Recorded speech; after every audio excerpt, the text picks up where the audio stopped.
حضرت سیدنا فتح موصلی رحمہ اللہ، آپ نے ایک مرتبہ اپنے حاضرین اور سامعین سے سوال کیا کہ یہ بتائیں کہ کسی مریض کو کچھ دنوں کے لیے کھانا روک دیا جائے اور دوا بھی نہ دی جائے تو کیا وہ زندہ رہ سکتا ہے؟ انہوں نے عرض کیا کہ نہیں حضور، وہ تو مر جائے گا۔ آپ رحمہ اللہ نے ارشاد فرمایا بالکل یہی حالت جو ہے وہ دل کی ہے، اگر اسے بھی علم و حکمت کتاب کا مطالعہ روک دیا جائے تو پھر یہ بھی مر جاتا ہے۔ آج یہی وجہ بنی ہے کہ آج ہماری قوم نظریاتی طور پر کمزور ہو چکی ہے۔ ایک وقت تھا کہ اندلس کے اندر ہر بندے کے گھر میں کتابیں ہوتی تھیں، ہر بندے کے گھر میں، یعنی کہ وہ عالم تھا یا نہیں تھا، عالم اور غیر عالم ہر بندے کے گھر میں، یہاں تک کہ کسانوں کے گھر میں بھی کتابیں ہوا کرتی تھیں۔ جو کھیتی باڑی کرتے تھے ان کے گھر میں بھی کتابیں ہوتی تھیں، ان کی خواتین مطالعے کا شوق رکھتی تھیں، ان کے بچے تک کتابوں کا مطالعہ کرتے تھے۔ لیکن آج اس موبائل نے ہم سے کتاب چھین لی ہے، اس موبائل نے روحانیت سے دور کر دیا ہمیں، اس موبائل نے ہمیں بہت ساری تباہی ڈال دی ہے ہمارے اندر، ہمارے نظریات تک تبدیل ہو گئے ہیں۔ ہمارے بزرگوں کو دیکھیں، حضرت سیدنا شیخ محقق رحمہ اللہ ارشاد فرماتے ہیں کہ کئی بار ایسے ہوا میں مطالعہ کر رہا ہوتا تھا تو اس وقت چونکہ بجلی کا نظام نہیں تھا تو فرماتے ہیں کہ مطالعہ کرتے کرتے دیا جلتا تھا تو میرا سر جو ہے اس کے ساتھ لگ جاتا، میرا امامہ جل جاتا، تو کئی بار کہتے ہیں سر کے بال تک جل گئے۔ تو اس طرح کر کے کہتے ہیں کہ مطالعہ کا مجھے شوق ہوتا تھا، کہتے تھے میرے نصب العین ہے زندگی کا مطالعہ کرنا۔ اور دہلوی خاندان کے ایک بزرگ تھے، بہت بڑے محدث تھے، گھر میں بیٹھے ہوئے ہیں تو رات کے وقت بیٹے نے کہا کہ اماں پانی دیں، بیٹا مطالعہ کر رہا تھا۔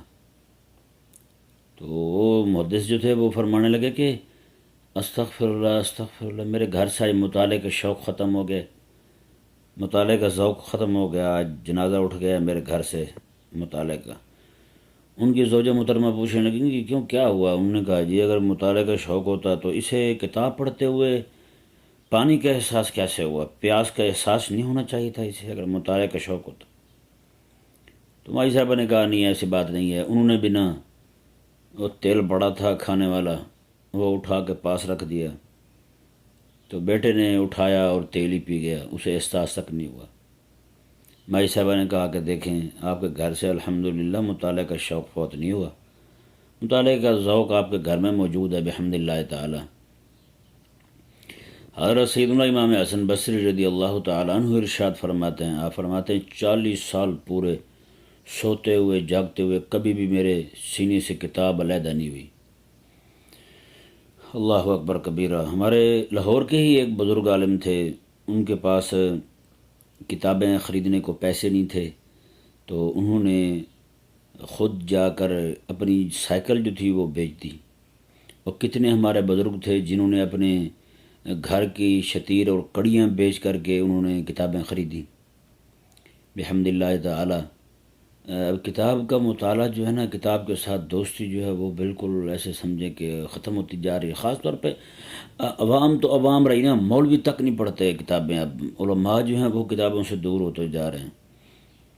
پہلے کتنے لوگ تھے جو رات کے وقت سوتے تھے تو کتاب جو ہے وہ ان کے سراہنے ہوتی تھی، یا پڑھتے پڑھتے سو جاتے، کتاب سینے پر ہوتی تھی۔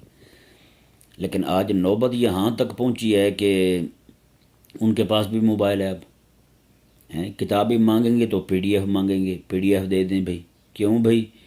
جی غربت بہت ہے، مہنگائی بہت ہو گئی ہے، بھی ایک گھر میں 7-8 موبائل 70-70 ہزار روپے کے ہیں جی، اور ان کا پھر ریچارج بھی، ان کا پھر باقی نظام بھی سارا، وہاں مہنگائی نہیں ہوئی، یہاں کتاب لینے کے لیے مہنگائی ہوگی۔ کتاب لینے کے لیے مہنگائی نہیں، کتاب لینے کے معاملے میں ہماری ترجیحات میں اختلاف آ گیا ہے کہ وہی پیسہ اب ہمارا موبائل پہ صرف ہو رہا ہے۔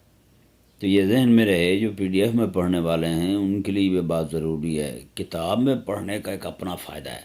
کتاب میں پڑھنے میں ایک عجب نور دل میں اترتا دکھائی دیتا ہے، یہ نہیں کہ ایسی بات ہے، نہیں، کتاب پڑھنے سے کتاب کا بھی فیض ملتا ہے، صاحب کتاب کا بھی فیض ملتا ہے۔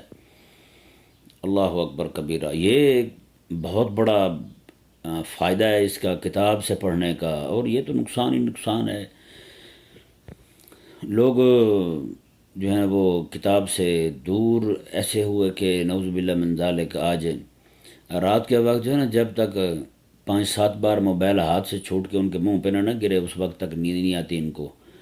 اور یہی لوگ گلہ کر رہے، تو پتہ نہیں جی، کتاب ہاتھ میں اٹھاتے ہیں فوراً نیند آنا شروع ہو جاتی ہے۔ حضرت کیا کریں ہیں جی؟ میں نے کہا کم از کم 5-7 بار تو کتاب چھوٹ کے تمہارے منہ پہ لگے، جس طرح موبائل 5-7 بار چھوٹ کے تمہارے منہ پہ لگتا ہے دھڑام کر کے، اور تم جو ہے وہ تب بھی موبائل نہیں چھوڑتے ہو جلدی۔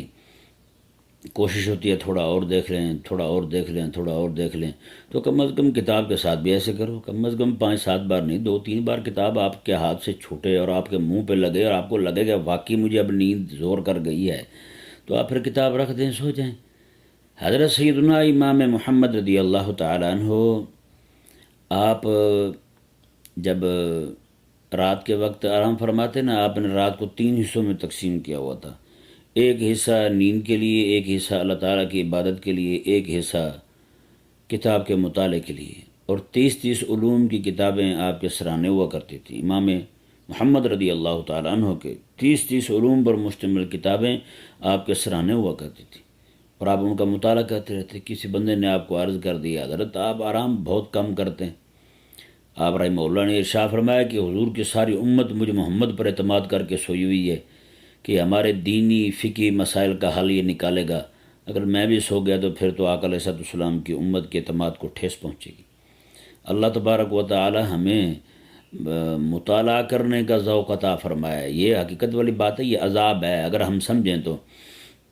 یہ موبائل جو ہے نا، یہ فتنہ ہے، ٹھیک ہے نا، یہ موبائل فتنہ ہے۔ ممکن ہے کئی لوگ یہ کہیں جی دیکھیں جی، پھر آپ بھی تو موبائل پہ ویڈیو بنا رہے ہیں، اگر یہ فتنہ ہے تو بھائی ہم صرف لوگوں کو پیغام دے رہے ہیں، ٹھیک ہے نا، ہمارا کام یہ نہیں ہے کہ ہمارا وقت موبائل کے ساتھ چمٹا رہے ہیں۔ خاص طور پہ علماء کو تو چاہیے کہ وہ اپنا زیادہ وقت جو ہے وہ کتاب پہ صرف کریں، کتاب کو دیکھیں، کتاب کا مطالعہ کریں، کتابوں میں تحقیق کریں۔ بحمداللہ میں یہ صرف تحدیث نعمت کے لیے کہہ رہا ہوں کہ اب تو خیر بچے جاتے ہیں کتابیں خریدنے کے لیے میری، تو پہلے جب میں خود جایا کرتا تھا کتاب لینے کے لیے، جس دن تنخواہ ملنی ہے نا اسی دن کتاب میں لینے جاتا تھا میں، اور جیسے ہی وہاں سے اتنے پیسے بچتے تھے جتنا بس رکشے میں، گاڑی میں، ویگن میں بیٹھ کر کے واپس آ جاتا، بس باقی سارے پیسوں کو کتاب میں خرید لیتے تھے۔ ایسا جذبہ تھا، ایسا شوق تھا کتاب میں خریدنے کا۔ اللہ تبارک و تعالی ہمیں بھی سمجھنے کی توفیق عطا فرمائے۔